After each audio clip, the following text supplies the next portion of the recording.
کہ ایک شخص پہلے عیسائی تھا، پھر وہ اسلام میں داخل ہو گیا تھا۔ اس نے سورہ بقرہ اور آل عمران پڑھ لی تھی اور وہ نبی کریم صلی اللہ علیہ وسلم کا منشی بن گیا۔ لیکن پھر وہ شخص مرتد ہو کر عیسائی ہو گیا اور کہنے لگا کہ محمد صلی اللہ علیہ وسلم کے لیے جو کچھ میں نے لکھ دیا ہے اس کے سوا اسے اور کچھ بھی معلوم نہیں۔ پھر اللہ تعالیٰ کے حکم سے اس کی موت واقع ہو گئی اور اس کے آدمیوں نے اسے دفن کر دیا۔ جب صبح ہوئی تو انہوں نے دیکھا کہ اس کی لاش قبر سے نکل کر زمین کے اوپر پڑی ہے۔ عیسائی لوگوں نے کہا کہ یہ محمد صلی اللہ علیہ وسلم اور اس کے ساتھیوں کا کام ہے، چونکہ ان کا دین اس نے چھوڑ دیا تھا، اس لیے انہوں نے اس کی قبر کھودی ہے اور لاش کو باہر نکال کر پھینک دیا ہے۔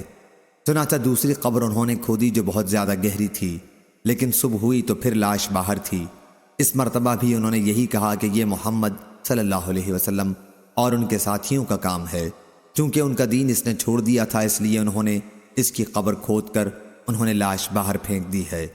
پھر انہوں نے قبر کھودی اور جتنی گہری ان کے بس میں تھی کر کے اسے اس کے اندر ڈال دیا، لیکن صبح ہوئی تو پھر لاش باہر تھی۔ اب انہیں یقین آیا کہ یہ کسی انسان کا کام نہیں ہے، بلکہ یہ میت عذاب خداوندی میں گرفتار ہے، چنانچہ انہوں نے اسے یوں ہی زمین پر ڈال دیا۔ صحیح بخاری حدیث نمبر 3617۔